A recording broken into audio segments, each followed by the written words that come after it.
So, hello and welcome to the Human Torus podcast with me, Max Harvey. The purpose of this podcast and this channel is to explore our human potential and to explore unique individuals, unique exploration of their human potential and the paths that they have taken in their lives that, when shared with the audience here or with a wider audience, have the potential to bring inspiration and illuminate things to others that they may not have been fully aware of. And today I'm super blessed to be interviewing someone who is, I feel, very fortunate and blessed to call a friend. His name is Carl Rodrigues. Carl is a tech entrepreneur. And now this is, so Carl's path is very unique in this respect. There isn't a way to pin down or to word exactly what you do, because you do a few things, but you're a tech entrepreneur, executive coach and a career coach, and you're a connector. Like, you connect people, and you do other. So you work within. You're about crypto freedom as well, financial freedom, exploring the world of cryptos. I'll let you elaborate on that because I'm still learning about that whole world. But I'd just like to start with introducing Carl. So, hi, Carl. How's it going? Hi, Max. It's nice to be with you.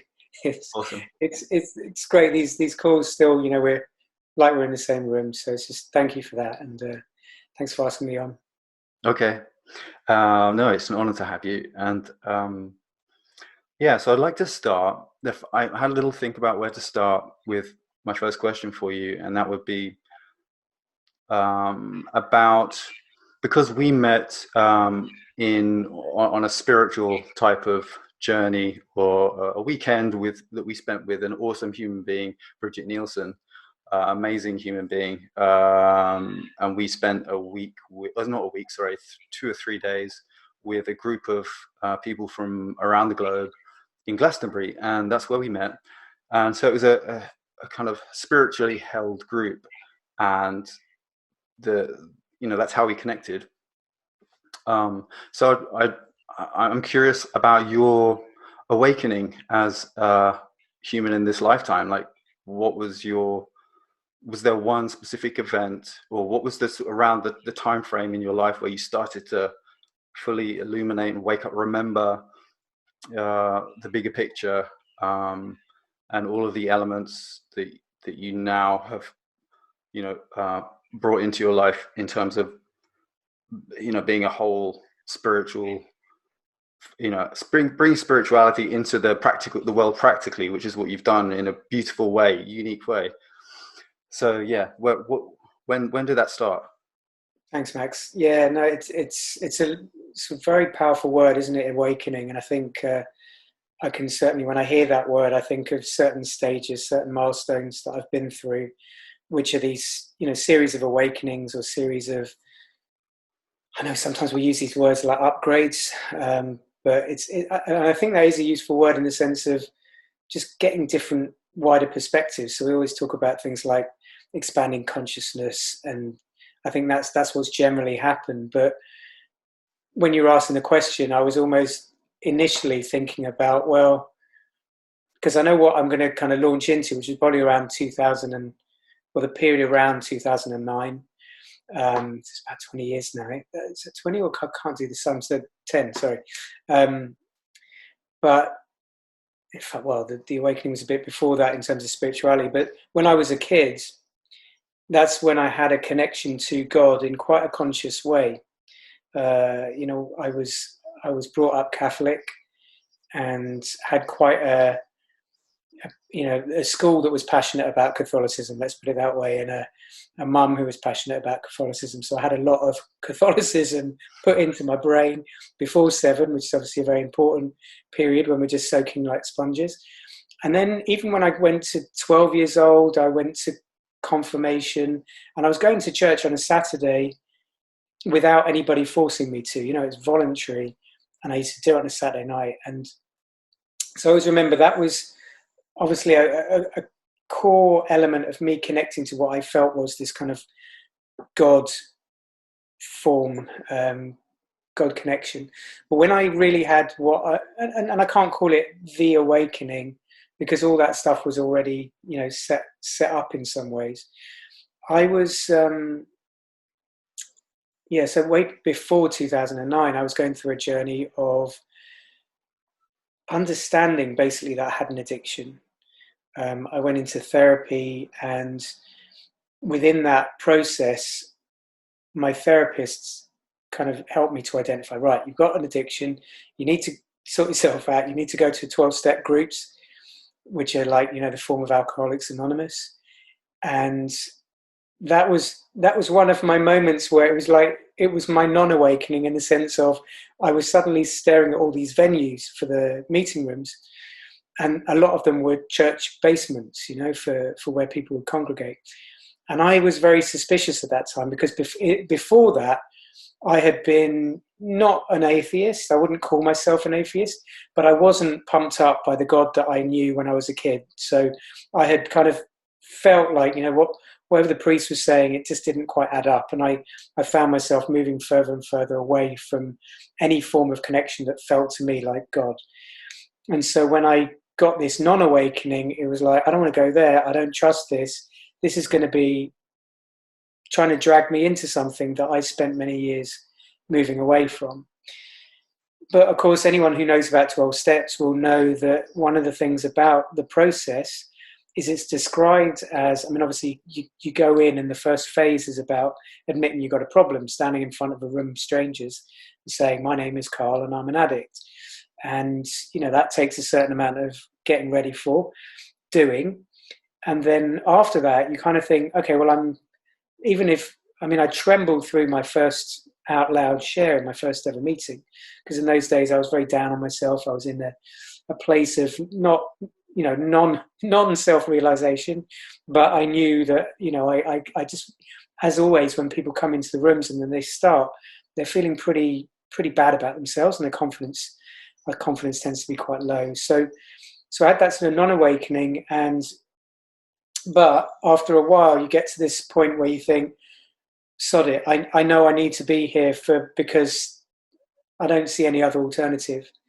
And so then you kind of sit there and you listen to other people, and you start hearing people who are maybe, been around for longer, and they evidently have more sobriety, or they found some sort of, peace of mind, happiness, they're bouncing around, and yet they come and talk to you and say, do you know what, I used to be in the same place you're in. You keep coming back because I know what you're talking about. And there's a way that people who are fellow addicts have a way of trusting each other, because there's nothing like an addict talking to another addict, or someone who's found some solutions. And of course, the solution is to find this, whether you call it the God of your understanding or your higher power, and that becomes very, very personal to the addict.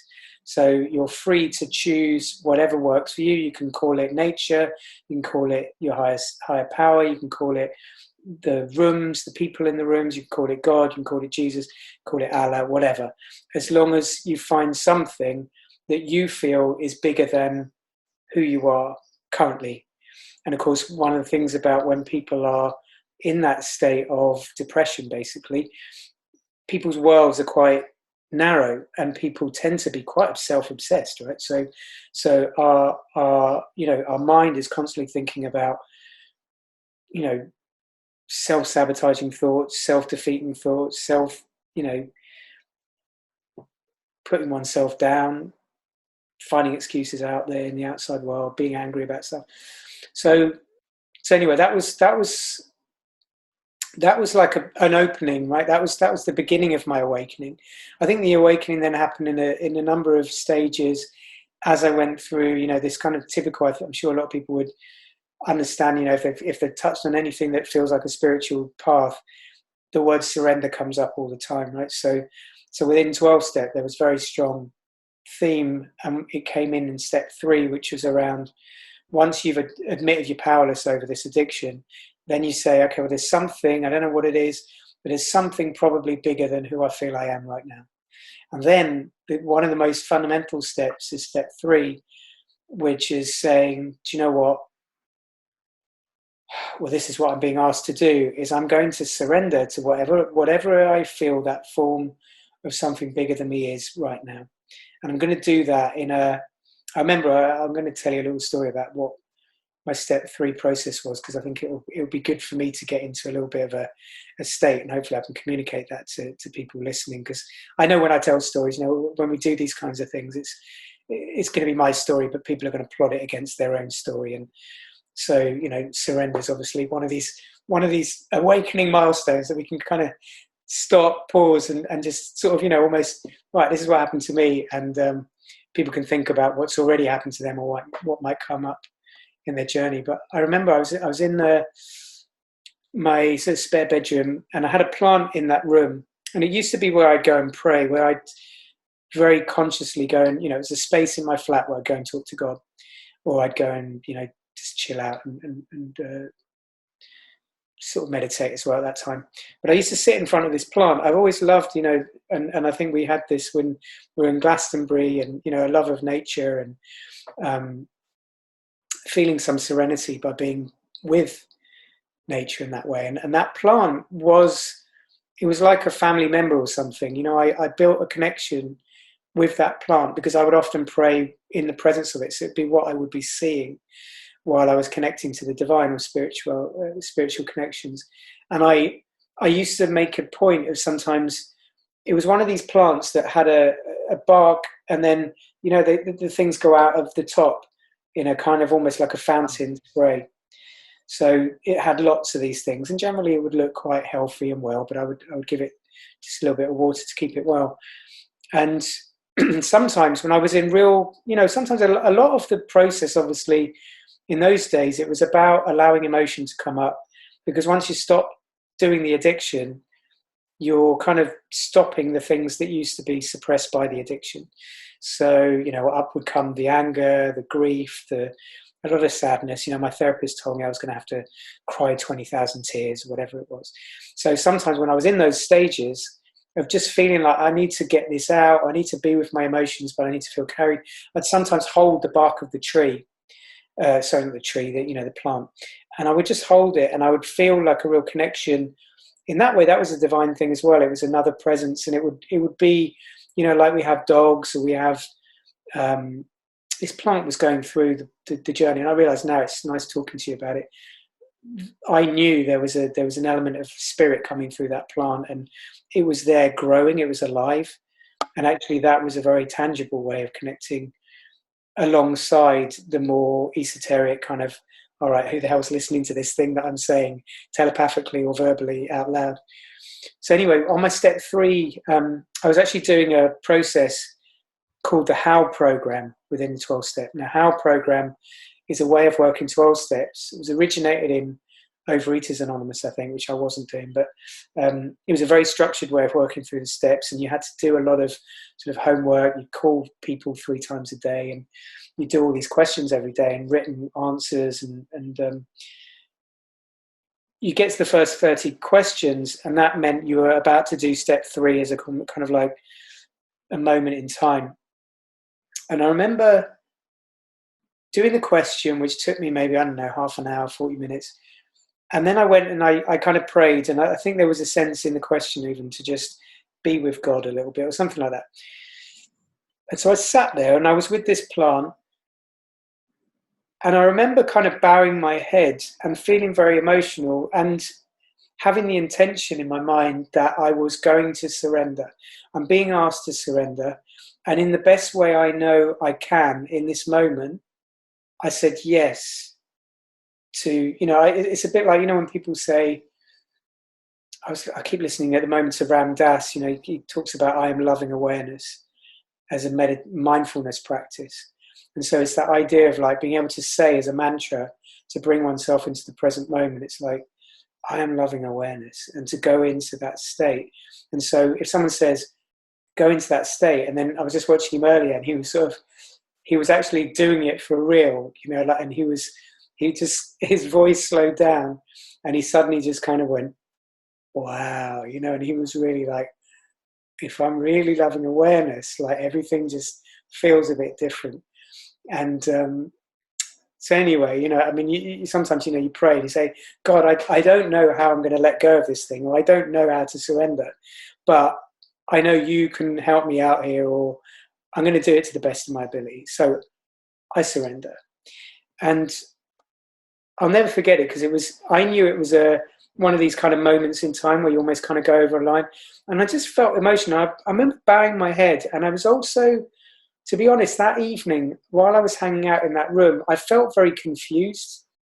That was a big state of emotion, and I can't, I wasn't normally in that sort of state. It was very evidently a particular form of state.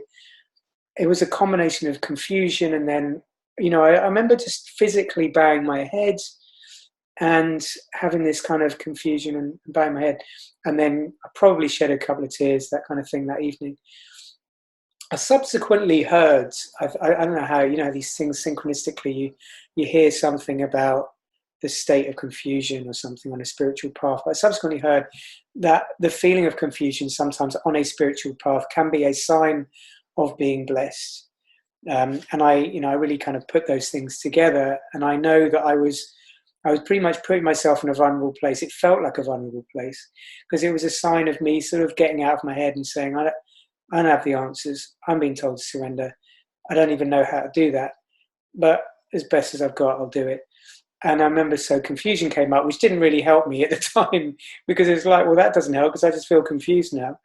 And I didn't, there was nothing to hold on to, but I did what I did. And then I went on to the next stage. So that, I mean, I wasn't expecting to tell you such a long story about that, but that was a real awakening moment where I probably went through something without knowing it was a big part of my awakening, because these things, were being worked on. It was like, even like something I was listening to earlier, we don't, we think we can do these things overnight or get big breakthroughs. And of course, it takes time. I mean, I haven't even got to the awakening that really felt like, just to cut forward a bit. So when I said about the 2009, that was having done my 12 steps. And by then I really knew there was a spiritual solution, and I was almost being put back out into the world, having learned a load of stuff. And a lot of people who do 12 step, they kind of feel like, okay, I've finished the steps. Now I must be healed. And of course, in a way, what happens is all that's done is it's got one to a point where you kind of know that you can't go back to the addiction, but then you're brought back to the problem, and you've got to then deal with it in a way where you don't act out, you don't medicate. It's not as bad as that. Like you do start to piece stuff together, but really what happens during that process is we come to peace with the past. We heal ourselves, we heal our relationship with others. We discover that there's a spiritual solution. We start connecting to that. And then we decide, and we understand that there's a co-creative process that's about a dance with God of our understanding. And then we start to play with that, and we go out and we help others. So that doesn't mean that we work it all out. And then in 2009, I kind of got pushed back out into the world. I went to India. I have the interesting family background of being a combination of Anglo-Indian and a lot of Western blood and a lot of Eastern blood. So my parents were brought up, actually my dad was born in India, my mum was born in Burma. They lived in India. There's threads of the family tree in India and Burma, but also a lot of Europe who went over to India and intermarried. So English, Spanish, Portuguese, Irish, and more. So I went to India for the first time to really go to the place that I'd heard all these stories about from my parents. That was a kind of genetic awakening, because I suddenly reconnected to that Eastern part of me, which I always felt was there. And suddenly, it was very quick for me to just walk around the streets of Bangalore after about a day. Even when I looked at the streets when I got out of the plane, and I was like, I knew it was going to be crazy, but I wasn't expecting to look so chaotic. And I felt at home. And so then I went to an Art of Living ashram in Bangalore. So Art of Living are the world's largest NGO by number of volunteers, set up by a guy called Sri Ravi Shankar, who's a humanitarian. He's been like my primary spiritual guide, and in the sense of being my closest friend on the spiritual path, and he's my guru. And we can talk about the word guru if I'm sure some people are kind of, it's a very charged word, same as God, but he's been my, I use the word friend and guru. He's can almost, I can straight away go into heart space when I even mention him. So sitting in that, and I didn't know anything about him before I went there. I thought I was going to get some breathing exercise that was going to help my health. And I ended up actually, because I booked a month in India, I booked 11 days in this ashram, or maybe 9 or 11 days, where I did their part 1 and part 2 courses, which are, I highly recommend to anyone. The first part is called Happiness Program, and the second part is called Part 2. And these courses really put me in the spiritual soup of another form of my own awakening, which really started to accelerate my level of. It was really interesting when you asked the question, so now I'm giving you a long answer, but one of the things that happened as I started going through these different levels of awakening was there were then more and more practical tools and practical teachings that I could then integrate, first of all, into my cellular structure, into my mind, into, how do I deal with situations in life? How do I become more empowered? How do I become more of a co-creator in alignment with this God of my understanding? So Art of Living was just incredibly valuable in my awakening process of, God coming along really and giving me, like I say, things to do with my physical health, things to do with my state of well-being. Sri Sri Ravi Shankar's vision is a world, stress-free, peace and violence-free, and it's something that when we learn this breathing exercise, we go on it, we start to get lifting up in our consciousness, which is obviously a very practical, useful thing. And then we kind of, we start volunteering a bit because we kind of, just want to help others, and I'll also introduce them to that. So anyway, that was another awakening. I had a great time in India where I felt very blessed and guided, like God was holding my hand through that whole trip. And then we'll come on to one other level of awakening, which I think might be another interesting one to maybe bring up later, because I think we'll come to that, which is, it was another level of an awakening. And I think you probably, I'm sort of sowing a seed that you probably know what I'm talking about, but I don't want to, I'm very conscious. I want to let you speak a bit. And also I don't want to do my whole journey in one mouthful, because it's fun to tell a few stories, let that settle, and then come to, one of the other levels that was fun. Yeah, no, I'm easy. Whatever feels, whatever flows. It made me. There's one thing that came to my mind that was really standing out when you were describing your story with the 12-step program, and that was the weird Generation Xers. You and I were born in the same hospital. A year and a half apart or something like that. And Russell Brand is a Generation Xer. He's the same age as us. He obviously pretty well-known, well-documented addiction sort of challenge that he has beautifully overcome, and is obviously incorporated everything that he went through in his recovery is part of his life still. And I don't know how much, but it highlights, actually, there's something about our generation that so we were still exposed to a lot of the sort of strange dissonant programming within our society that has been going on for a long time. I'm not going to get into all the negativity. I'm not. That's but we were exposed to it just by the time that we incarnated, the nature of coming in the mid 70s, early 70s, and therefore it's just highlighting to me the fact that you and I are of the bridge generation. That my personal feelings, I don't know if there is ever, we definitely feel like a very specific bridge generation, and we are.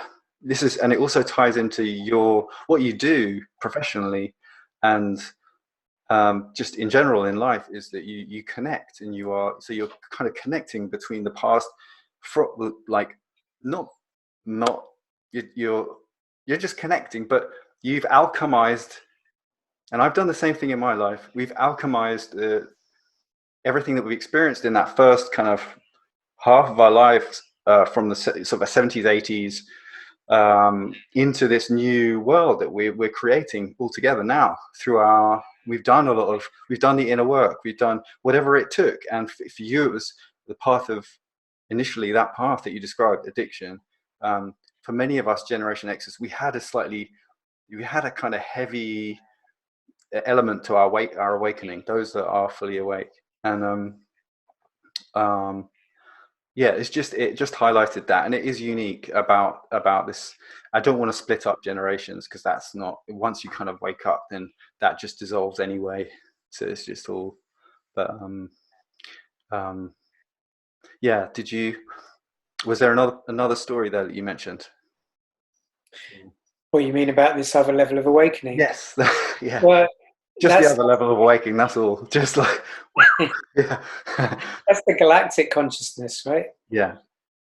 So, yeah, I mean, there was a lot of personal development stuff as I, then started training to become a coach, or just got interested in all of that empowerment stuff.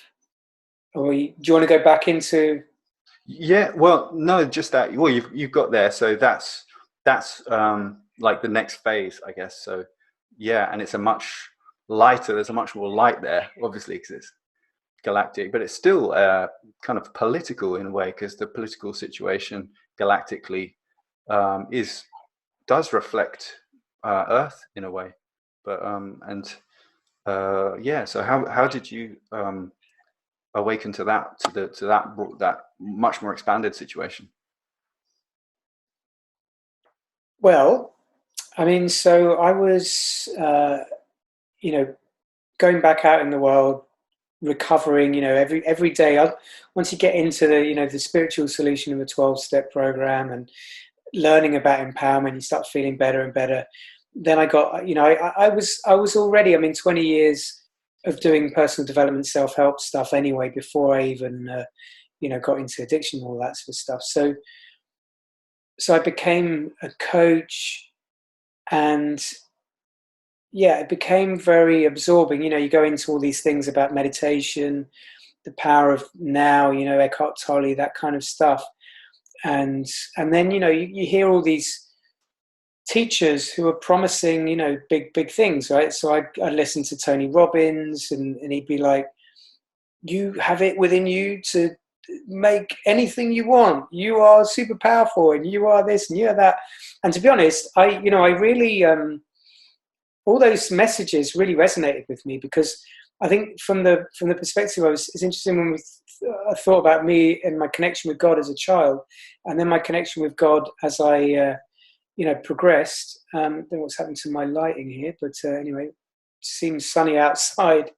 But anyway, the the idea seemed to be that the message that the personal development teachers were bringing, and the God of my understanding was bringing, was, you can have it all, Carl. You just have to not just surrender, but just turn up now and believe. Have faith in me. I'm gonna be with you. And then of course people were saying things like, law of attraction, what you put out there, what do you want? And I think for me it was, I got very curious, because when I was training to become a coach, I thought about, do I want to become a therapist or a coach? Because you start helping other people who are in problems, and you think, hey, I could just do this for a living. I'm doing it for fun anyway.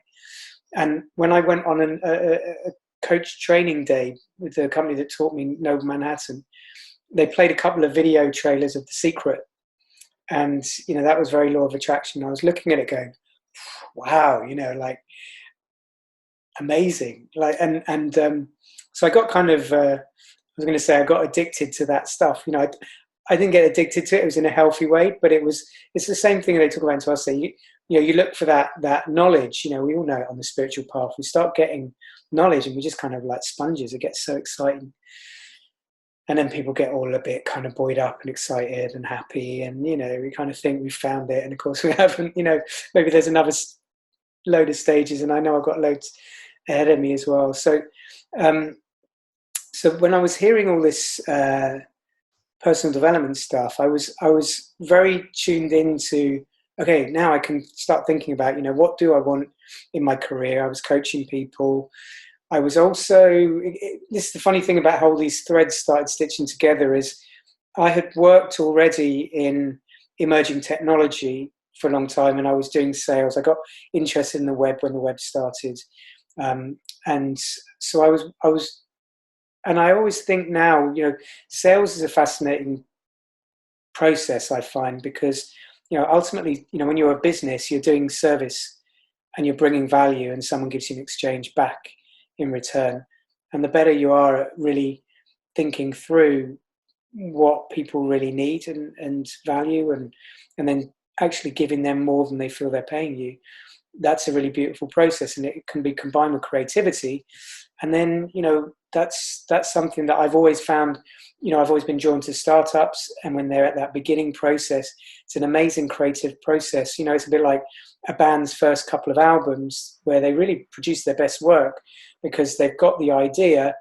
They've then got to kind of go and think about communicating it somehow and articulating, getting it, singing that song, and then kind of doing a bit of a tour and seeing if they can actually sell enough tickets to make a living out of being that band, right? So I got really fascinated by the startup growth phase, and as time progressed, there was this stitching together of empowerment, coaching, startups, new technology. And then, you jump forward a number of years, and I started to build more and more of a network. I got more and more confident in myself in personal development, became a better salesperson, became more interested in other people. They therefore became more interested in me.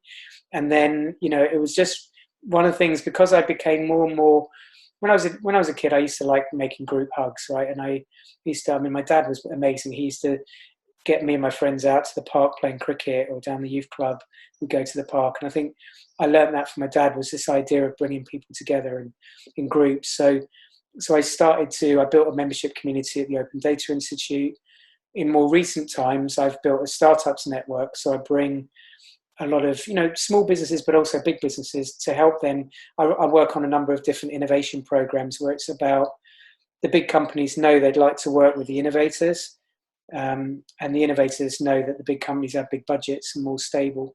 So there's a beautiful symbiosis that can happen between those two types of organization. And I'm in the midst of connecting, but also bringing through those new ideas. And, the older I've become, the more I'm realizing that now I can, help empower those young entrepreneurs who I know, in a way, I've always connected to people who, we were talking earlier about, we've been through certain decades, and obviously we've been through the decades. We're unique in the sense that we've lived through the time pre-internet and post-internet, pre-mobile phone, post-mobile phone, and also I'd throw in the mix, pre-blockchain, post-blockchain, pre-crypto, post-crypto, where now in the most recent years, we've got these layers of decentralized infrastructures, which I enjoy because they speak to my interest in empowerment. You get this element of, if you can have a whole community that come together on a peer-to-peer level, so you have a certain level of democratization, but everybody's lifted up and everybody's empowered. So to Obama's point about crypto, everybody has potentially their bank account, Swiss bank account in their pocket. Crypto gives the freedom for me to send you money and you to receive it without us getting permission from anyone. So that gives us a certain level of empowerment. Of course, money has been one of those things which we know is energy, but actually, who controls the energy on the planet? Who says you can't send, a certain amount of money to somebody in another country who might even be your blood relative, because we're an intermediary. So these different new things, I just get so excited because I know that I've come in really with a bit of a vision. This is why, we get on so well. And when I meet other entrepreneurs, particularly in the blockchain space, we have a sense of, and even, this new term that I've been talking about called nature tech, which is how do we get technology in harmony with nature? Because if you think about technology, you've got computers, you've got hardware, you've got data centers. They're all a bit non-spiritual, really. And some of the transhumanist group, Elon Musk and so on, they're not spiritually deeply heart-based people. They're just not. They're head-focused. And then, that's a whole topic of, maybe one day I'll talk to you about that as a whole session, because that's another, whole topic. But yeah, I'm fascinated by the new digital earth, actually, that we have the potential to go and create, and infuse that with heart consciousness, with empowerment, with sovereignty, and with interconnectedness. So within all of that, it led me. Actually, this is a few years before a lot of this stuff happened, but I was doing my coaching sort of assessment as training to become a coach, and the guy who was taking it was almost like when you do a driving test. He ran me through a real coaching session and was marking me, and we did a quick call before we did the real thing the day before, and he was asking me a bit, just about my personal life, my journey and stuff like that. He said, "Carl, are you awake? Have you awoken?" or something like that. He said, "Are you awake?" I think. And I just found it a bit of a strange question. Like, it's not the normal thing that people ask. And I also thought, that's it's a bit like someone says, "Are you enlightened?" It's a red flag question. Right? You answer that very carefully if you think you're going to say yes, right, for a start. And so he said, "Am I awake?" And I didn't give him a proper answer. I said, "Oh, I don't know. I've been on a path or something." But the following days, I was feeling a bit unwell. I was I had one of those kind of colds where I was on my sofa. I knew I didn't really want to sleep, and I didn't really want to do very much. So I went onto YouTube on my laptop, and I put awakening and awake into YouTube, and this audio track with an amazing image of some stars like planets came and appeared, and it was Barbara Marciniak doing this process, which we know is channeling, of a group called the Pleiadians. And I was already in a fuzzy state because I wasn't feeling very well. And then Max, I started hearing this voice, and the content was like nothing I ever really felt like. It felt like they say we're in a simulation, and I felt like even more, this feels like I'm in a film. I'm watching a film, but I'm actually in the film. I was like, what is going on? What is this? And I realized now probably that something was activated in me, because it was like this message. There was something in my consciousness that had been switched on, and I was suddenly plugged into some other new form of consciousness, or, friends of mine, basically, that a part of my being suddenly said, "Hey, we've found that." I love it when some people like, David Icke and people will talk about, it's like tuning a TV set, and you suddenly turn from BBC One to, the History Channel, and you're on Ancient Aliens, still a TV, but oh my God, when I'm watching Ancient Aliens, I feel a very different state than when I'm watching BBC News, right? So suddenly I found the Galactic channel, and, it's like plugged in. And I was hooked. I was hooked. I was like, watch one thing. And it's the same that had happened on the previous spiritual path that I said earlier on about, we get that taste for something. We read The Power of Now, then we want to read the next book. And they seem to come to us in a crazy kind of synchronous order, so that we don't get the books that we're not ready for. We get them in a certain sequence.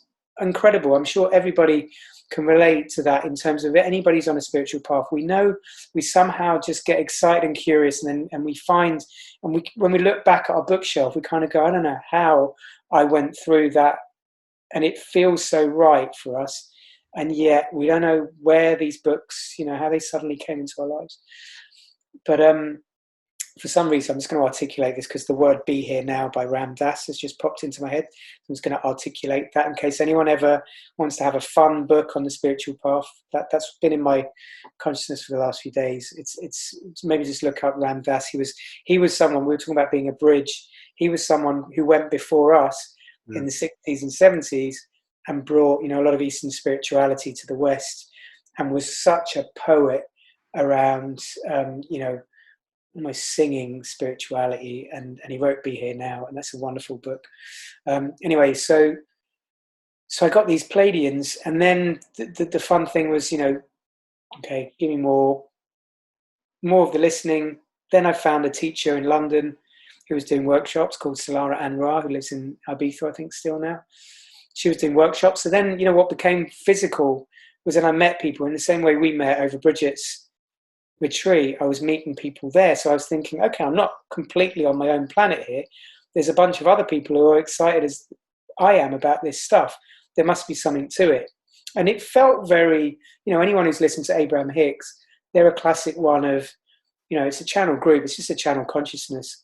And of course, we can access that in different ways. But the opening up of galactic consciousness, that I've heard is described as just a step in, an awakening. And that was one that's obviously still rocking and rolling. I've been, you think about, I think some of the other stages that have been in more recent times as well is when you kind of, you get spiritual awakening. Sometimes it's like you get a sweet or you get a biscuit, and you get you taste that sweet taste, and it's like it's just so. This is it. I found it. Like I'm gonna eat sweets all my life, right? But then you get this other awakening, which again throws you into it's even happened in the galactic stuff, where you kind of and I'm sure a lot of people on the spiritual path also know this is, we get okay. So there's the message about go and help people, serve people, be useful. But also another level of awareness of the dark. And then like, okay, what are you going to do about this? Because in order for us to transmute a dark reality into light, we have to almost like eat a bit of the dark or sit with it, because it's all part of our own selves, right? We're all part of that. So we have to be with it. And that's very much still, an ongoing process of what I find very, very interesting, actually, in where we're at in April 2020 is, the dark's well and truly up in our faces at the moment, and different people on the spiritual path are dealing with that in different ways and thinking about how they can best respond to it in different ways. And I'm very, you talked earlier on about just my own sort of, we all kind of, I think we go on these awakening journeys of being everything broken down, and then we re-stitch things back together in a new configuration, so we can go back out into the world in a more empowered state. And we choose what we bring back in, or whatever our higher self wants to send to us. And so, I had the tech connection, for example. I still operate with a lot of people in tech. I have, the empowerment. I went into crypto because of the sovereignty thing.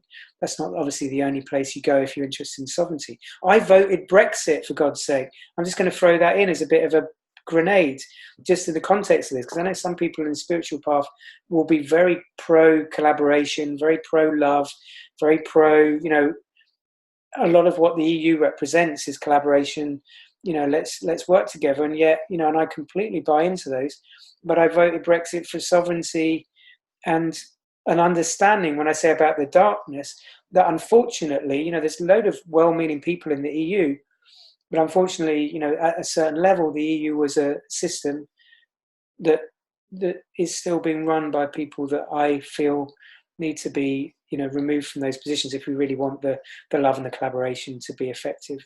So, different people are kind of coming at those things, and just recently there's been some stuff as well around, I did a post recently about Bill Gates, and it's got me into a bit of hot water in some of the circles that I move in the business community. And, because I'm a firm one for, when we get to certain levels of spiritual strength, it's actually it's not about eating a sweetie anymore. It's about, okay, you've been given information, not everybody can go out and say the things that people don't want to hear. And I think sometimes people are a little bit, we all love a bit of Abraham Hicks for, law of attraction, and focus on the solutions, focus on what we want, get into a positive state. And I'm an absolute lover of that. But what I'm finding with my configuration is there's that, but there's also being able to go into the dark and actually getting to the point where we can go and stand up to the dark in a way where we're doing a dance. We're doing a dance, so we're not addicted to, needing to blame them, feel angry with them, or whatever. But we are going to call them out as part of the process, and so that's and then help others to feel like they can also do that, because I think that's really where we're at now. Is we have to, as part of a collective awakening, people are having to think about this virus, the impact on everybody's lives, and we're in a process where it's the rubber is really hitting the road in terms of a mass awakening or a mass suppression. Absolutely. What do we do? Yes, and I feel that it, like it may apply to the time that we were both born as well. That because we were born with, in those decades where there were denser energies around, and we're just more aware of those because of that. When I say denser, I just mean darker.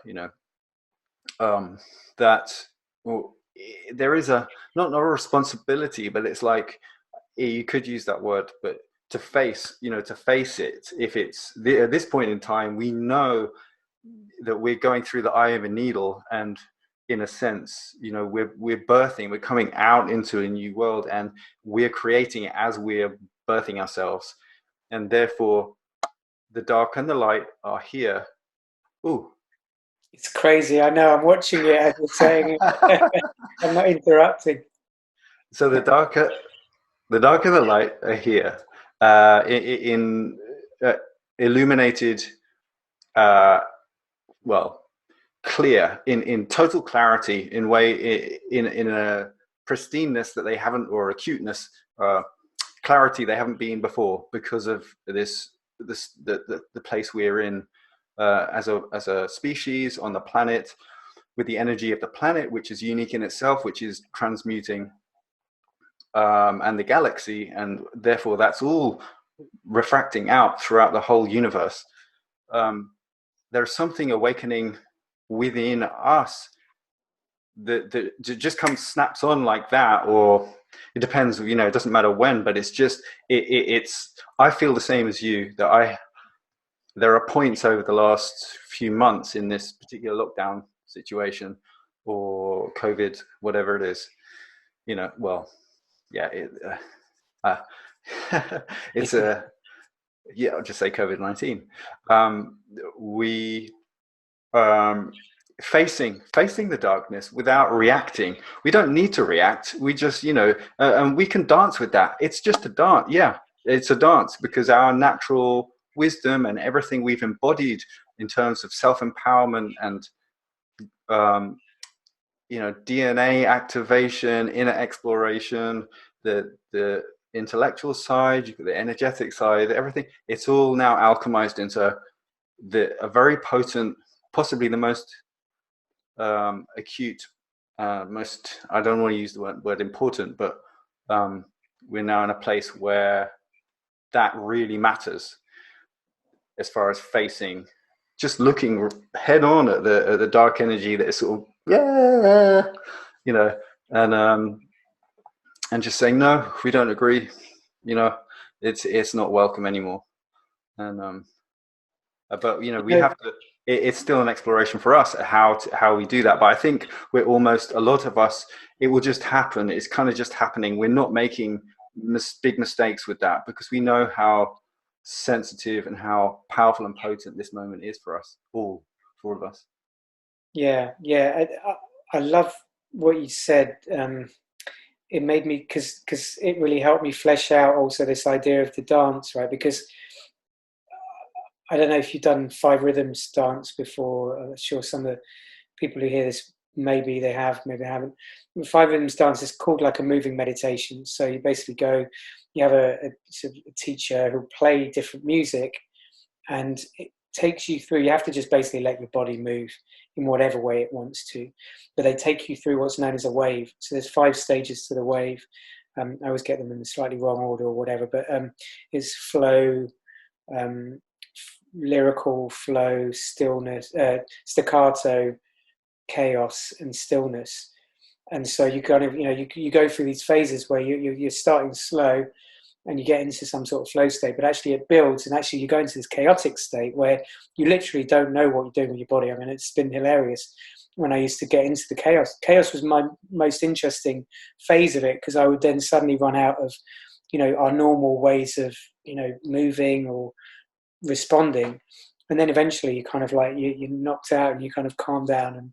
And it's an incredible process of meditation, but in a physical way and with music.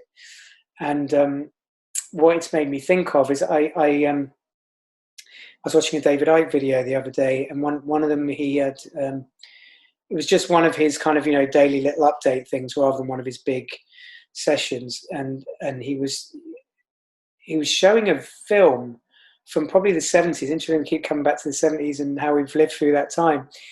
And it was this guy, and some of the people of our age will probably remember it, where he's literally in a lockdown environment where everybody's in their homes and they're watching TV broadcasts, and somebody suddenly goes against the general gist of things and says, do you know what, I've had enough.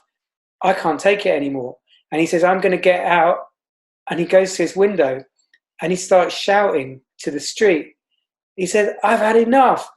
I can't take it anymore. And I'm not going to take it anymore. And then his family are watching him on the TV screen. And the young girl goes to her window, and her dad says, what are you doing? She says, I'm just going to see if anybody's going to join in with him. Because he says, look, everybody else, join me if you've had enough and you can't take it anymore. And so she's in the same street as him. So she hears him do it. And then she suddenly looks across because somebody else hears this guy. And the other guy suddenly goes, I have had enough. I can't take it anymore. I'm not going to take it anymore.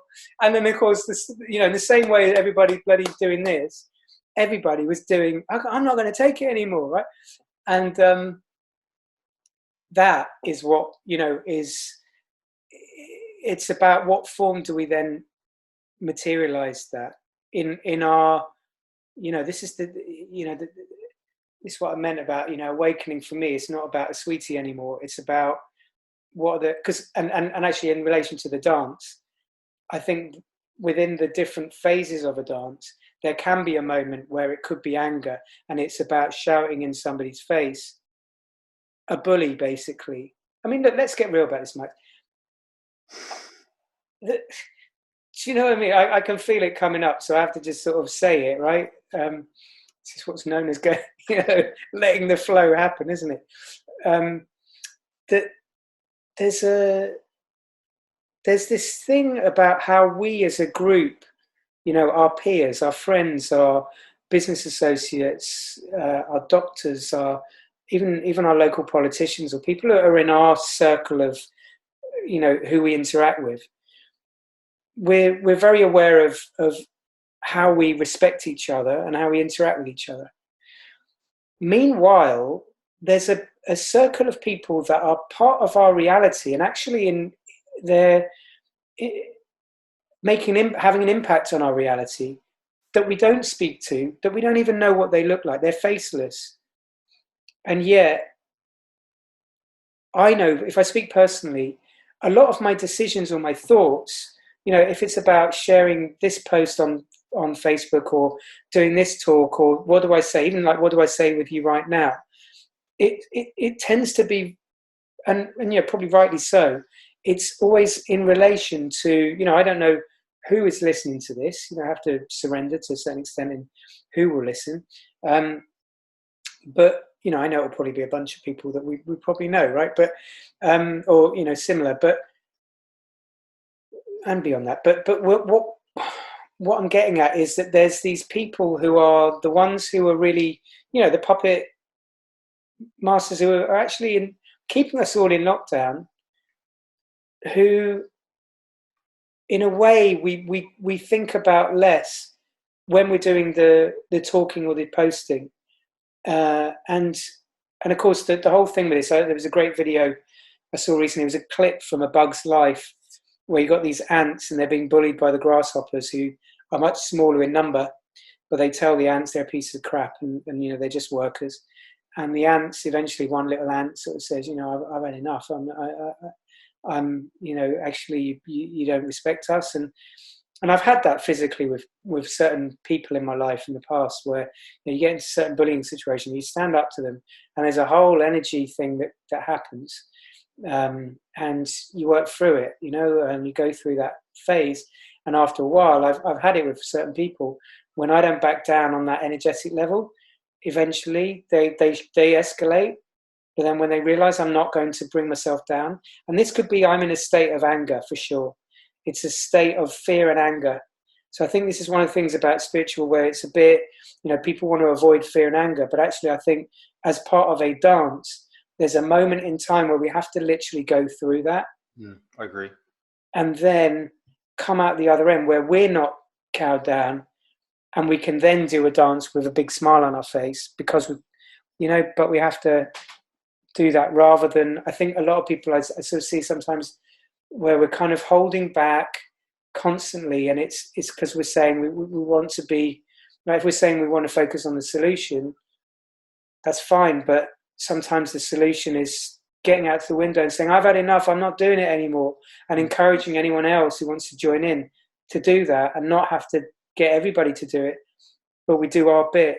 And then if we're all doing our bit, then suddenly everybody's Spartacus, and it spreads, like Alex Jones, I think, was saying, courage is contagious, then it spreads. And that's to me about, really, to be honest, that it's the awakening process for me, where I know this stuff. It's like, now what am I going to do about it? And I feel like there's a responsibility to encourage all of us that feel that we can, and we're out of our comfort zone when we don't, that we all have to. I love the fact that you've asked me to have this conversation, because you were the person who brought out that little phrase to me ages ago, which I was aware of, but you put it in writing, which was around the imaginal cells, who, when we're going as a group, as a species or whatever, to, a catalytic phase of, thinking about going from a caterpillar to a butterfly, and how different our world is going to be. The reason why we're having this conversation, as far as I can understand it, is because we are waking up.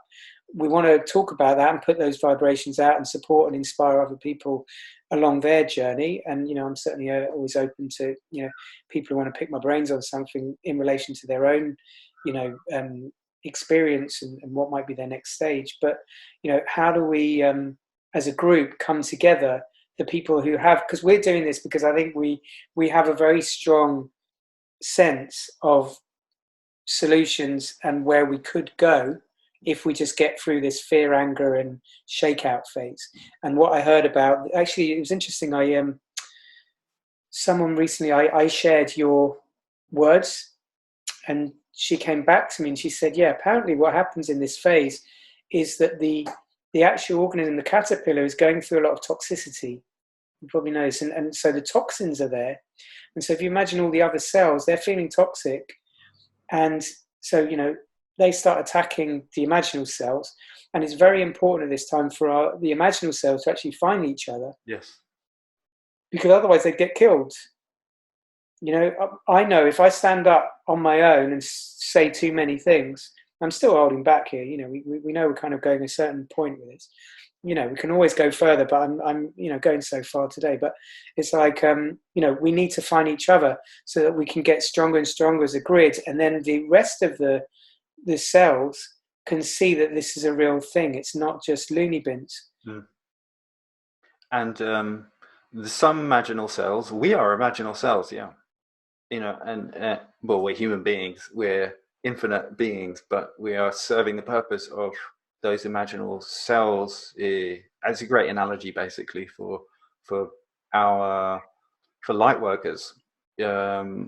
there's a few different terms for light work, but it can be mistakenly looked upon as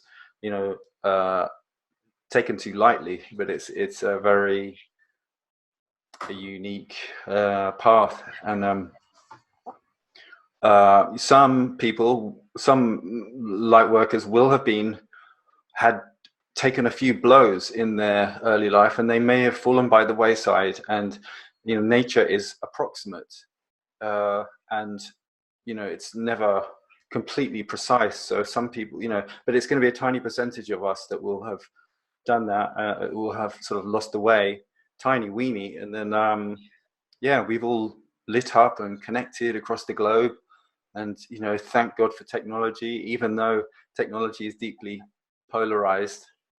In terms of like a platform like Facebook, it's set up by a very controlling, a polarized energy, if you like. The stuff about the FBI monitoring it and all that kind of stuff. And it's a polarized world. We live in a polarized world, and when we are aware of that, like you said, it's a dance. Then your awareness is what matters. Our awareness, our degree of awareness, is what has the ability to transmute things in a moment, in a just literally in a moment with no time. And that's why one of the reasons we do the inner work is to keep up our sovereign ability to do that.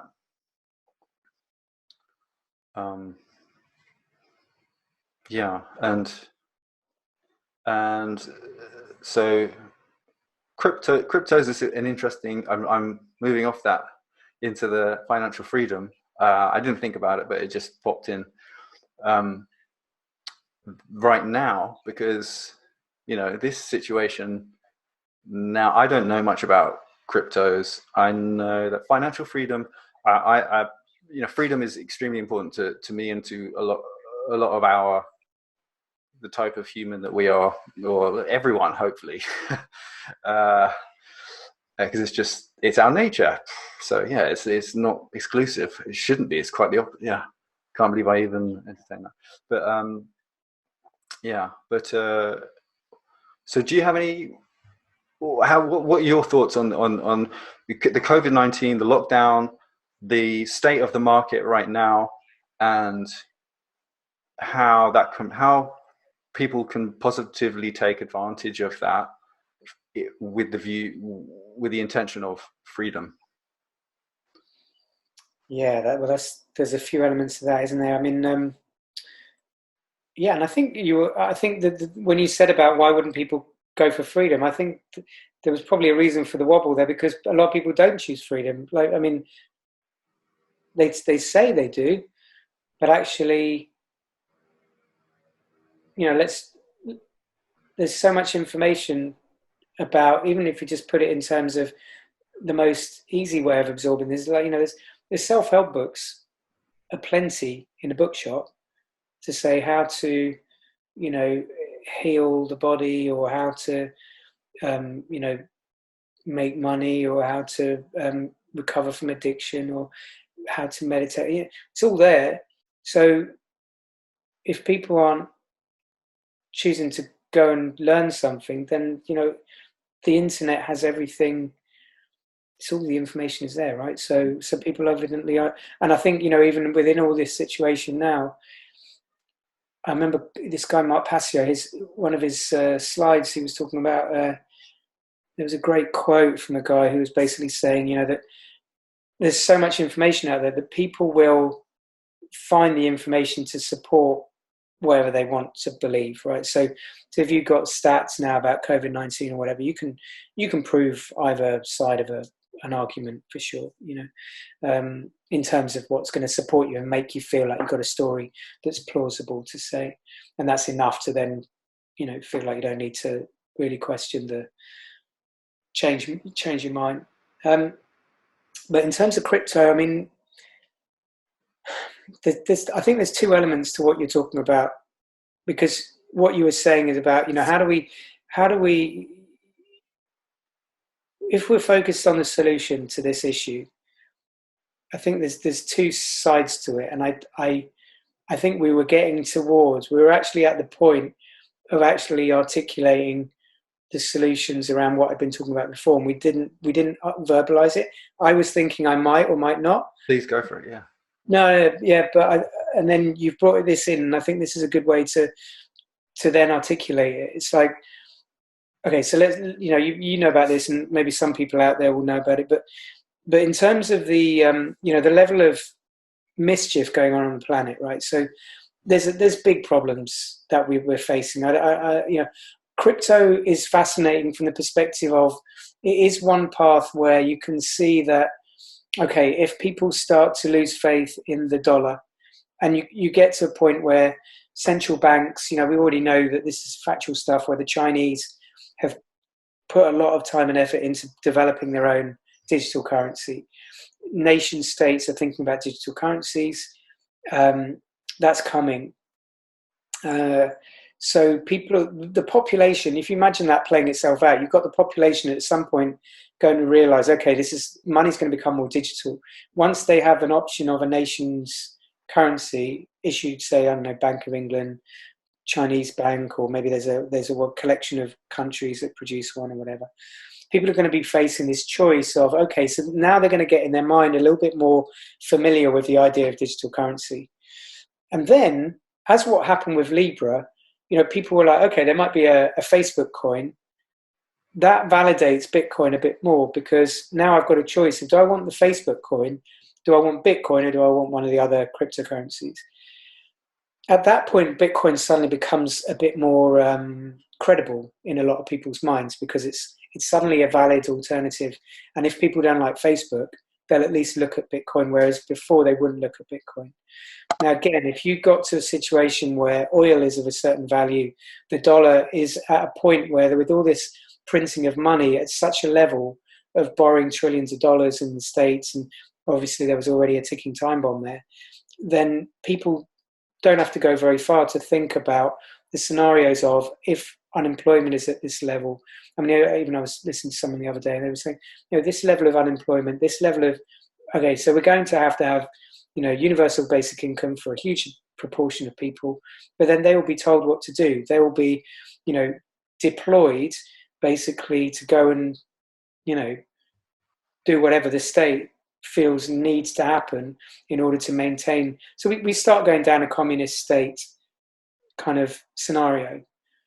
And so that brings me very neatly to the other element of solutions, right? Because so you can have a scenario where, you can say, okay, if you want to pump a few pounds into some crypto, that might be a clever thing to do, because at some point people will start to lose faith in the financial system and the stock market.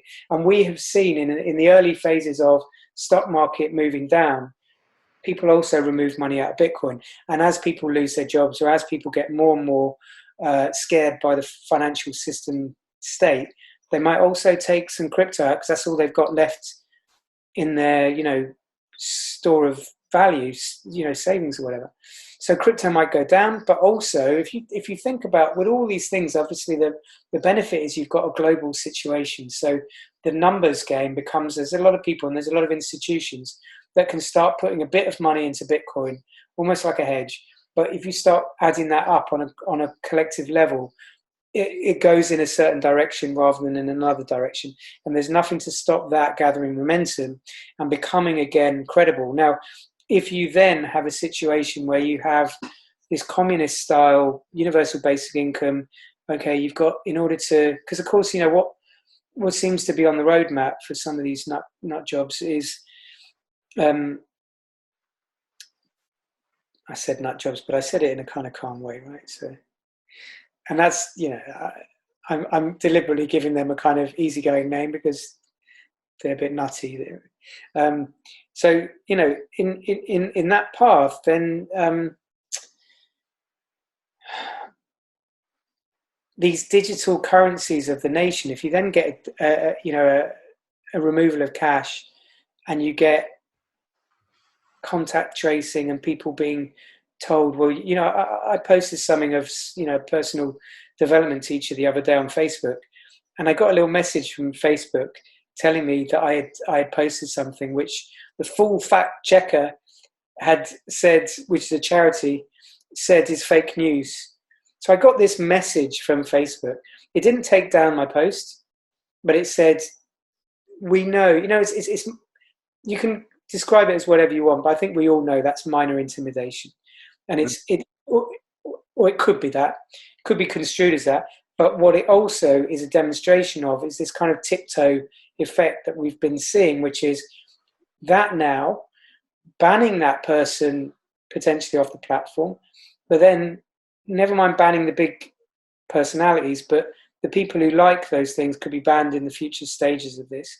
And this is what I was meaning about the other side of the solution. So yeah, you can get some crypto skin in the game in crypto, because I think there will be some up in general. I mean, I was one of the other cryptos is Monero. People talk about Monero because it's a privacy coin, and it's got privacy really encoded into its fabric. And I know someone who I really trust, who always seems to call things quite well. He talks about Monero. So you got Monero. I mean, all the kind of big cryptos, as in the currencies. I think the currencies, I always used to actually keep some currencies, because they are intriguing, because we are now really in a currency war. Is one of the things that's going to be, the information war. Currency is one of the pivotal levers, but the bigger solution, I think, is required if we're really going to shift things. Because putting a few pound into crypto, if people do that, but we've still got the installation of a communist state where a lot of people are, there is a potential for people to slowly have that. There'll be a lot of people who will just not quite have enough to get the crypto in the first place, or something like that, and yeah.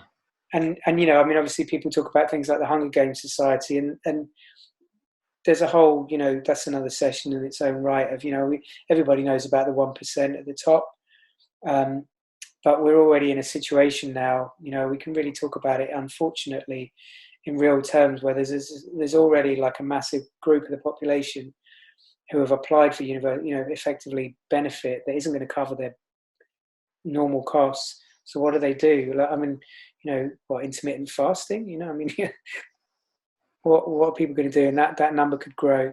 So I think there's a bigger solution, which is around this thing,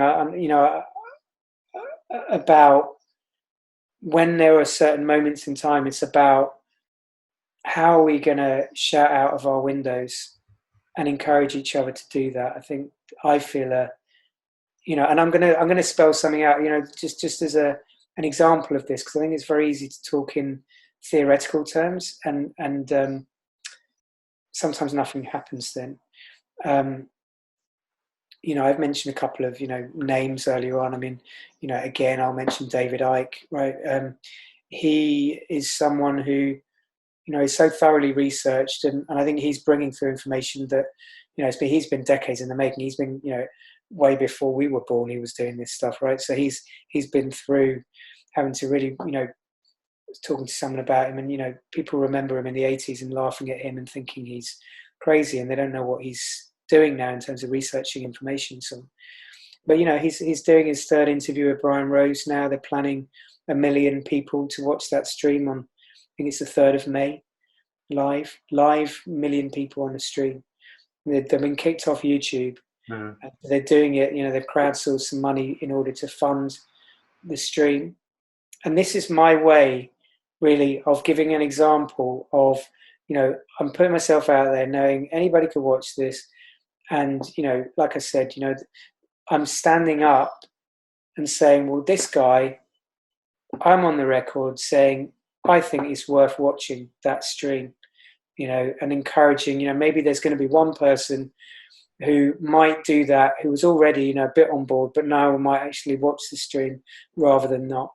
And I think therein lies the question of awakening, and how we actually, everything you were saying earlier about, it's all very well we learn this stuff and then we talk about, levels of awakening, but it would be super easy for me to just deliver the sweets and the biscuits today. And I know I know I could easily, and I do this, I give people, sense of hope, but like, a sense of, we are. And I think what I want to do in this communication is send the message of empowerment, much more about being prepared to do the thing that people won't like, or that people will find a bit, kind of irritating. I mean, a friend of mine, he posted recently, and he had, and I know a lot of people in our peer group, they come at things a little bit differently from where I do, in terms of what it means to focus on the solution. And my sense of it is, if I paint another picture, it's a bit like if you've got another room in the house, like we're both in our houses, obviously, because we're behaving ourselves. And I don't mind, I'm not going to go and tell people to, anyway, that's a separate topic about social distancing. But, if I knew in the other room behind my flat, there was a baby and it was currently having a bloke hitting it over the head, do we apply the law of attraction to say, well, what's the solution to that? I'm just going to kind of, so I think sometimes some people are thinking the solution, okay, we can understand that that's happening, but they're not prepared to go into the room with a baseball bat and fight the person who's hitting the baby. Or at least face him. Face it. And face them. Yeah. That's a really interesting point, because I think that, when I was saying about the dance thing, I think it's about being prepared, like we said, about going into that state of, of extreme discomfort by putting ourselves in a place where we are actually at some level, we are actually, it's Enalia Benz, I know we both follow her, and she's brilliant at, her fear processing exercises, about saying, obviously a huge amount of this stuff is all about fear. It's about love and fear, and there's a battle going on. So her thing would obviously be, we allow fear to exist. I can actually feel it energetically in my belly right now. When I just articulated that, I felt a little thing of energetic fear in my belly. And we kind of go, we allow that to exist. I've allowed this part of the conversation to exist. I'm putting myself in a slightly more vulnerable position because I don't even know if I can trust my brain to articulate what I really mean. Chances are after a call like this, I'll go, that's not really what I meant. And then I'll go and, have a go at myself in the head. I probably won't, because I've reached a point in my life where I won't do that. But I know in the past I would. So anyway, do we go into that room? Do we open that door? Do we confront, like you say, do we confront that person with the baseball bat? And do we actually walk in there with a baseball bat? Or do we do some other technique? The technique being, maybe it's a bit more of a mystical, metaphysical one, which is sitting in the other room, focusing love and light on the planet Earth and saying this collective needs love and light, and I'm going to shine love and light and pray for the good of all. Meanwhile, the baby's been hit on the head, and you could then have a discussion about, if this is just a video, does that baby have the head stop being hit because that prayer is going on? Yeah. Maybe or maybe not. Because does the tree really fall in the forest if we don't hear it? Maybe not. I'm not saying I'm right or wrong.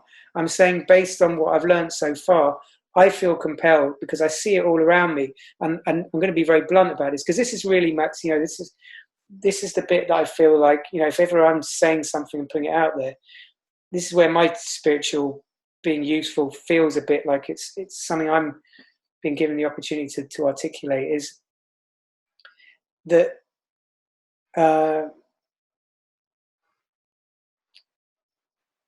see, sometimes I feel like, there's a block there, like, and whether I even need to say this, but, well, there is this thing about, what was the example of,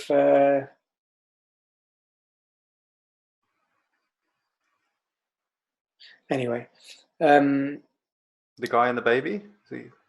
Yeah, I mean, I'm just thinking about the physical instances where, oh yeah, well, I think this was definitely if we think about the poll tax, right? We lived through that time.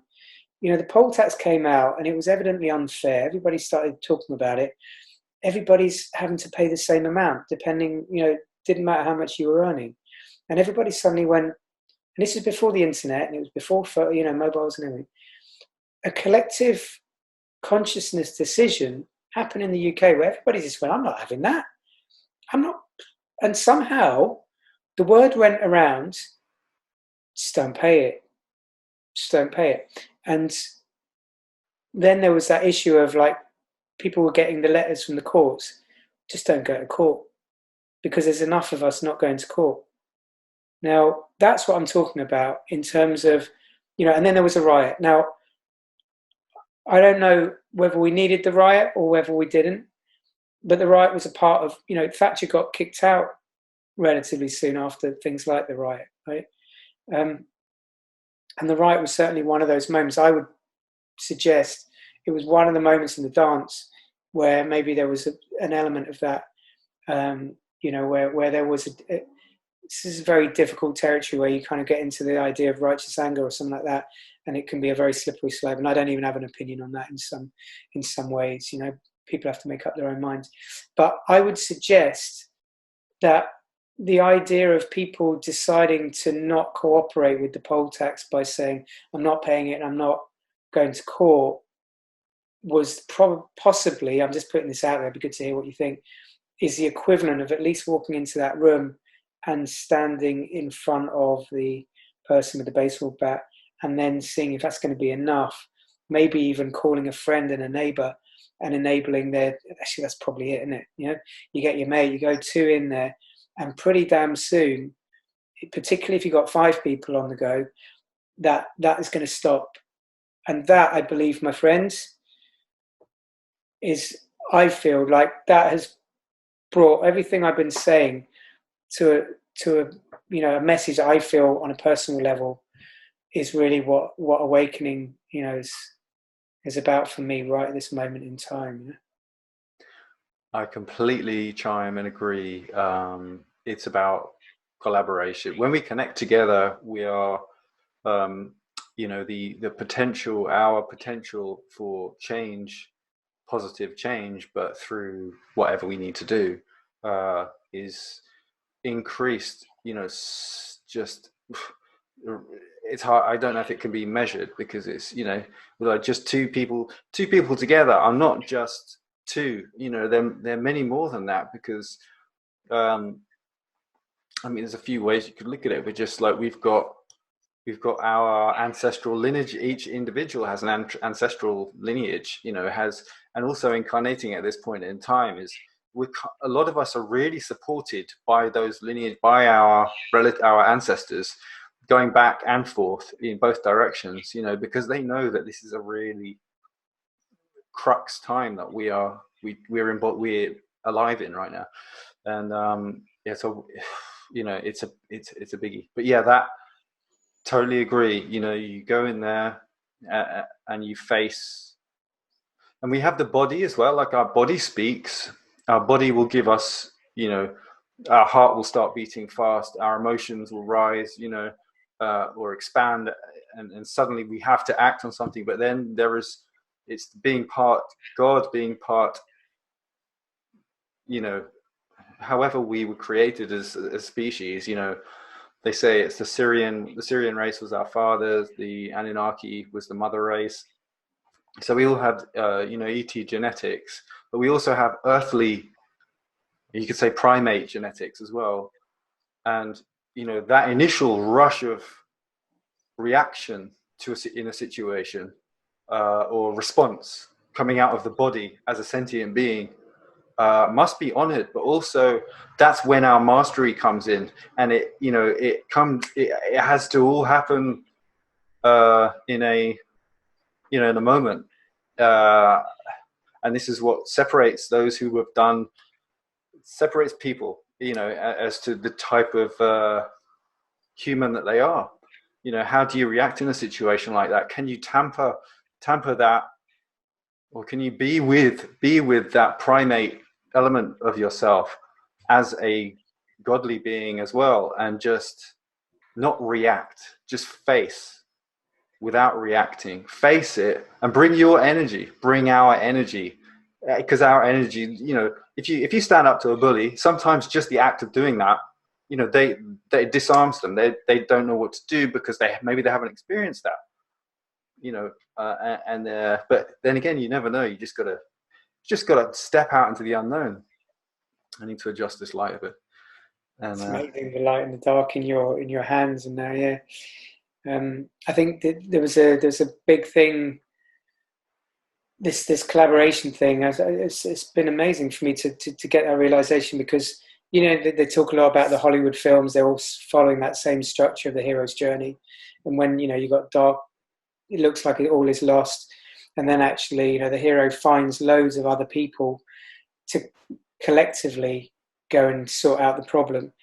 And I think there is this thing now of just like we touched on earlier, just getting together and then standing as a group, and that has to happen, one conversation at a time, or that we support maybe some of the initiatives that are already do have network effects, and we give them some of our energy. I mean, obviously there's great meditations going on at the moment, global meditations, and they're amazing. We can do those in our living room.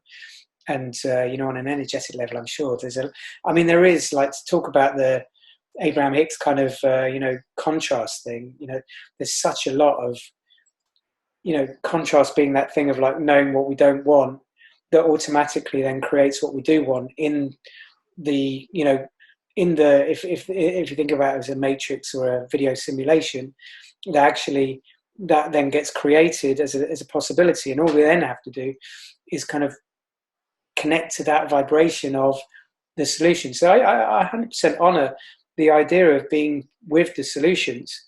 I just think that the solutions, we can have a number in our armory, and maybe we have to do a few of these different things. I mean, definitely, vibrationally getting excited. I mean, I had a call with a friend of mine. We're going to do one of these sessions quite soon, and we were speaking yesterday, and I was saying, there's this idea of the mass arrests that we're told are happening, and potentially, more and more are coming, and we're going to be, even if you look at someone like Harvey Weinstein, that the idea that he has bleated, that he's sold a whole load of people that he knows, down the river, and that there's going to be more and more of these people arrested and rounded up, and the crime, how it goes into various different areas of our society. And I was laughing because on one level I said to her, when I was younger, I used to be so into football, and I used to, season ticket holder, I'd go to a lot of international tournaments. I'd get on an energy level, I'd get really excited and enjoy, and even surrounded by a bunch of pretty robust English football fans, who are on the border of being pretty aggressive, who are pretty aggressive. I'm not afraid of that energy, really. I find it I find it important as a part of being a man, actually. And I think there's a lot going on around suppression of the masculine energy anyway. So that, and that can be articulated and manifested in a non-violent, confrontational way, but it can be there. I think it's important. We actually need that at this time in order to stand up to the bullies. That the bullies don't speak some languages, and I think there's an element of that. So these mass arrests apparently are being done by people in the military, people in the police, people in the equivalents of Pentagon and whatever. And these are people who they know how to wield guns, they know how to stand up to bullies, and they're losing their lives over this at the moment, apparently. But to get back to the point, when I used to be into football, I still love football, but not as passionately as in the past. I used to think, if England win the World Cup, there'll just be this moment that I am going to, I used to drink a lot in those days and whatever. I wasn't ever an alcoholic, but I used to think, this is just going to be like a 3-day blast, right? I'm just going to run around the streets of London, Trafalgar Square. I'm going to hug everyone I meet. I'm going to be excited, and nobody's going to break my mood, which is going to be ecstasy for about 3 days. And I know that there's going to be thousands of people who are going to be the same as me. And I used to get into this state, it's well before my spiritual awakening. And I used to think, this is just going to be the best thing ever. And I used to think, it's going to happen in my lifetime. Now, I don't get as excited by the idea of I wanted England to win the World Cup in this most recent time, just for the pure cathartic energy it would have given to the young people in this planet, in this country in particular. I was aware when we had the riots and things like that. The young people, we talk about our generation, but the young people now have got it really bad. I live in Hackney. I witnessed the riots on my own street. And I know that kids at that age, they've had such a lot of crap that they know that they're kind of bombarded by. So they know something's not quite right, but they unfortunately haven't been through the process, and all they knew at the time was to just go and smash up some shops. And I wanted the World Cup to be a moment where actually they could just get so excited and enthusiastic that somehow they'd blow out some of their energy. Now what I'm thinking is we are, if we really focus on the solutions and stuff, if enough of us are, actually on one level, just tuning in our own way to the excitement of impending solutions, and put a bit of energy behind these people, brave people who are out there putting their lives on the line. We all know, there's been people who, Jeffrey Epstein didn't kill himself, right? Everybody knows that. And so many people who went before him who have been killed, right? This is what we're facing with. This is the baby being hit over the head. Let's call it out. And so when these mass arrests happen, it's an opportunity for us. I for one, I know it's going to be actually probably a slow process where people will absorb information and they won't be happy, a lot of them, and it will take time for them to digest. But on my own level, whether it's about me bouncing in the flat or I hopefully won't be doing social distancing anymore, and I think I'm just talking about this off the top of my head. I'm going to have some sort of party, and I'm going to invite people who know about this stuff, and we're going to have a blast, because I know there'll be moments of energy, and I'm deliberately kind of verbalizing this because I want, in a way, for the conversation to be balanced in the sense of I 100% agree with people who are saying we need to focus on the solutions. These are some of the solutions. Yeah, buy crypto, but I don't think that's going to be the full thing. Yes, support people that we don't know, but have a sense of energetic connection and support for that, because that's the big one, and that's what I feel like. There's a lot of things that can happen which are chipping away at stuff, and that's fine. It has its place, but I think really, if we want something, the naughty people have made a bold move. They've made a bold move. We saw it in some ways. Those of us who've been down the rabbit hole, it's not surprising because what they've done is they've escalated stuff they've done in the past. So we just had a battery issue, back online.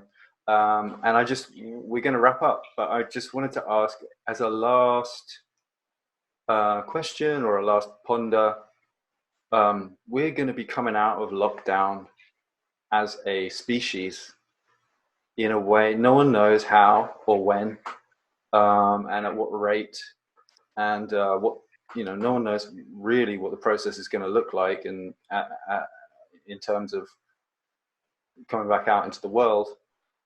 So it's the unknown. We're all not just living in the unknown right now, we're all facing the unknown, and there is a kind of melting effect on the harder elements of the human ego there, potentially, where people are pondering more and being more introspective at the moment. But so what do you feel? Do you have any messages for people, or what are your feelings, without needing to think about it too much, on the potential, and maybe just a couple of ways it could go the way you would like it to go?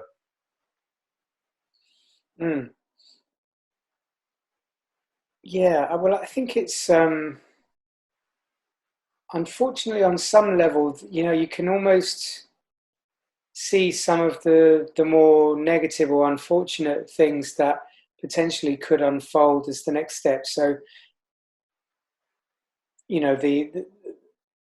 the focus has been a lot on number of deaths and staying in the house, and then the focus might turn its attention even more to the financial system, and so we've got this thing about they talked about a potential flip in the other direction when people start spending money again, and so on.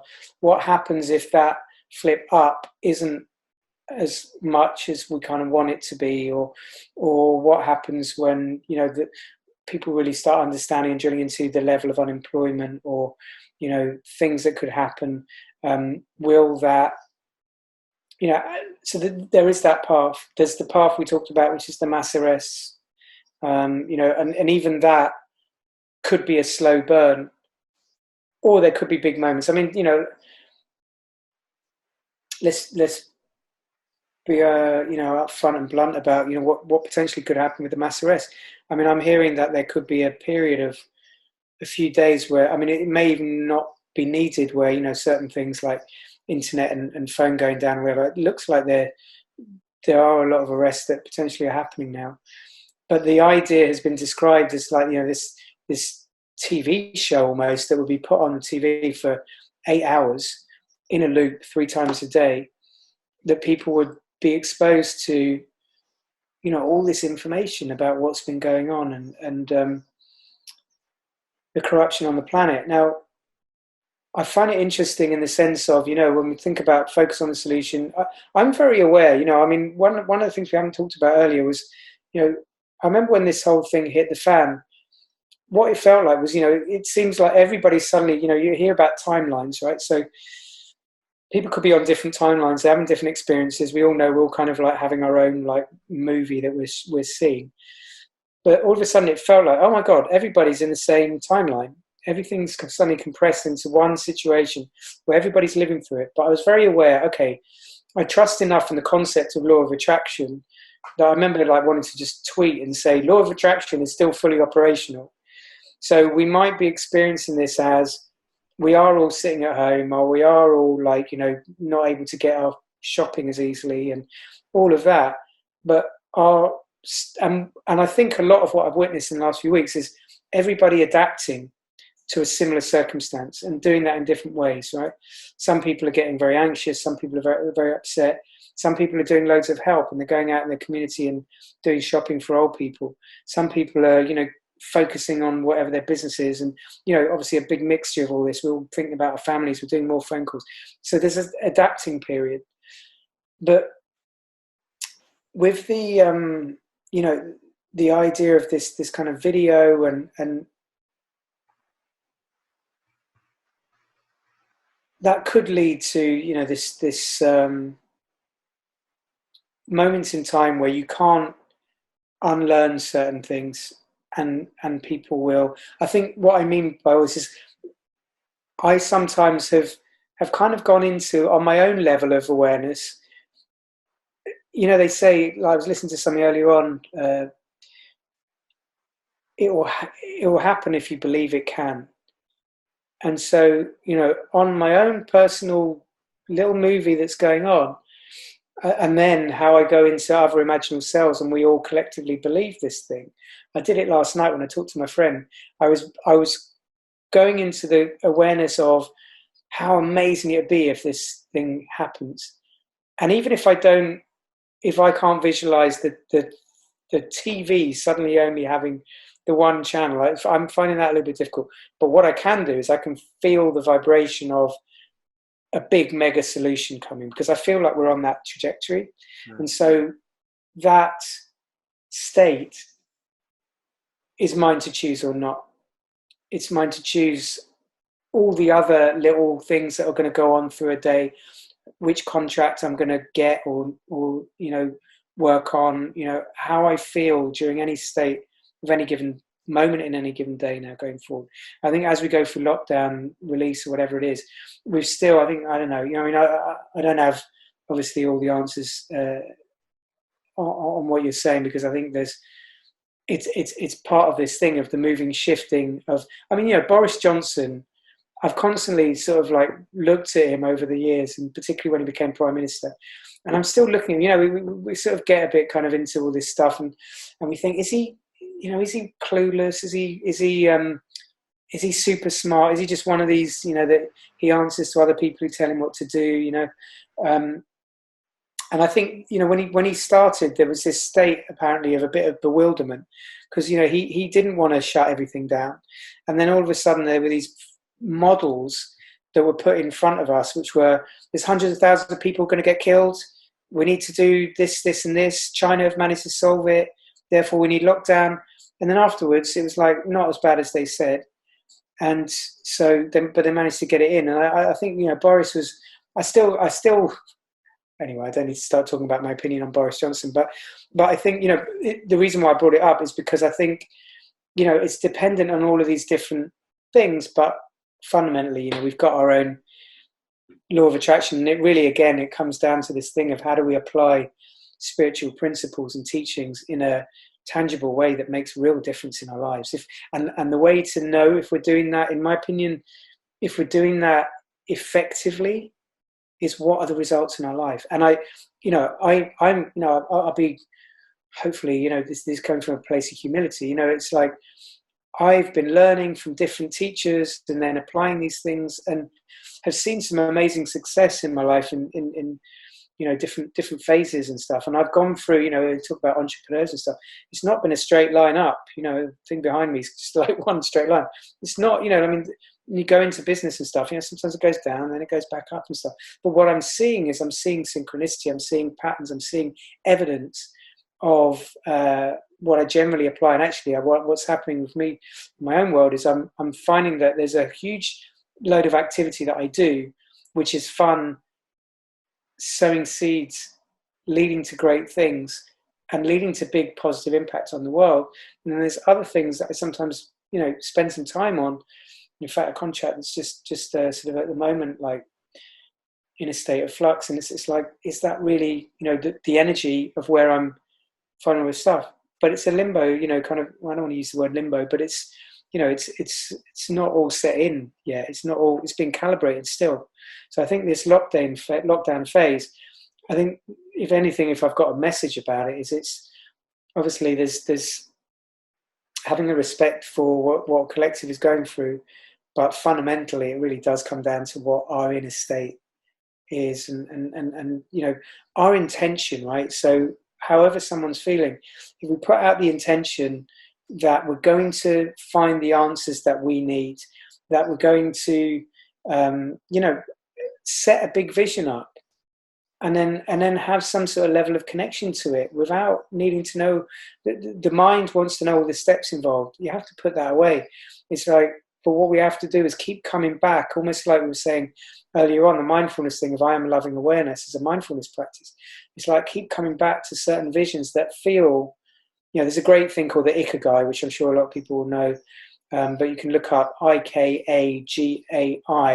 It's a Japanese process of thinking about our purpose and thinking about these intersecting points of what we feel passionate about, what we love to do, what people are prepared to pay for, and what we feel drawn to do, or something like that. There's four of them, and you get an intersecting point. If you have too much of one and not the other, it's out of balance. But if you find that sweet spot in the middle, and then put your intention behind that, you might not have it in reality. You might not be able to do it tomorrow. Intention and have a mind for your state, then you can't go far wrong. Doesn't matter what they tell us about the bloody lockdown, sod them. Yeah, that's good advice. Really, well, it's just a nice thought. Good truth, basically. Our inner state always dictates what we experience from the outer reality. And even though, so there are 8 billion of us, roughly, what is it, 7 point something billion humans alive right now. And we all have our inner universe going on, and that's creating, a large part of an individual's outer experience of the outer world, because they're, so there is that, when people say in the spiritual community there has been a sort of thread or a experimentation with the thought that we create everything we experience. It's literally everything we experience is coming from inside us. But yes, that is true.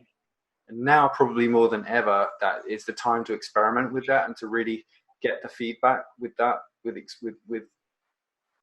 experiment with the feedback, or with the stillness and the time that we have. Our energy fields are all interacting, and the collective consciousness is kind of constantly weighing up what are the main themes in the collective consciousness? What are our collective decisions? Which way are we going to go? And that's why when we get together as light workers and we do these online global peace meditations, particularly the ones where we're not imposing peace, imposing anything, but we're just really connecting from our hearts, in our heart spaces. That energy just emanates, just permeates through the field of everything, the human collective. And who knows? We don't know. It's still the unknown, but we just do it. And yeah, what an amazing opportunity I just completely agree with you that it primarily is all coming from inside us, and this is a one-off experience or chance opportunity to really become fully conscious of that and play with it, kind of dance with that.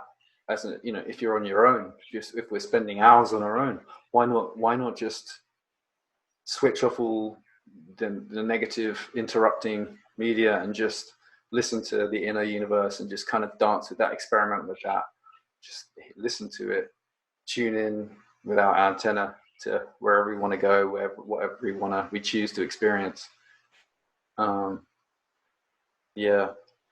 and we're all in this together. That's also very beautiful, is that we're all learning and growing and expanding hopefully. But I think we're, even if negative stuff happens globally, we are expanding as a species, definitely. Who knows into what, but yeah, that's my 2 cents. Okay, we'll wrap up there. I just want to say thank you, Carl. I'll put all your info below, yep. Whatever info you feel like sharing, if you want to share any contact or anything like that. Yeah, it's been a treat. So thank you, Carl. Yeah, thank you, Max. I really enjoyed it. Thank you. I wish to express my deep thanks to Carl Rodrigues for sharing his time and energy so generously and for such a joyful, illuminating interview. Thank you, Carl.